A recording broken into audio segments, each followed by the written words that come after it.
Good afternoon friends, তোমাদের সকলকে আমার চ্যানেলে স্বাগত জানাই। এটা হলো কালকের ভিডিও। কাল আমার শরীরটা একটু খারাপ ছিল বলে কালকে আমি কোনো ভিডিও পোস্ট করতে পারিনি। তাই তোমরা যারা আমার ভিডিও দেখতে ভালোবাসো তাদের সবাইকে আমি সরি বলে নিচ্ছি। তো কালকে ছিল আমার ইভিনিং শিফট, আর ডিউটি থাকা মানেই যত শর্টকাটে রান্না করা যায় আমি সেটাই করে থাকি। কারণ ডিউটির টেনশন তো থাকেই, কারণ টাইমে ডিউটি পৌঁছাতে হবে।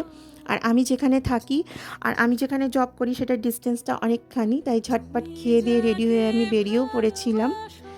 আর যেতে যেতে একটা কথা রিয়েলাইজ করলাম যে তুমি লাইফে কারোর জন্য যত ভালো কিছু করে থাকো না কেন, তুমি কারোর কাছে কোনো দিন ভালো হতে পারবে না। তাই জন্য আজকাল আমি কারোর কাছে ভালো হওয়ার চেষ্টাও করি না। এদিকে আমি ডিউটি থেকে বেরিয়ে পড়েছি।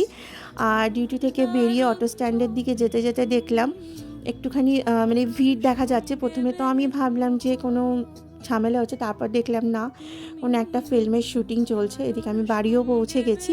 তো বাড়ি ফেরার পথে টুকটাক কিছু জিনিস কিনে নিলাম, যেহেতু নাইট শিফট চলবে তাই জন্য ব্যাগের মধ্যে একটু বিস্কিট কেক রেখে দিতে হয়, কারণ ভোরবেলার দিকে একটু খিদে খিদে পেয়ে যায়। তো টুকটাক কটা জিনিস কিনে বাড়ি চলে এসেছি। তো আজকের ভিডিও এইটুকুই। তো টাটা, বাই।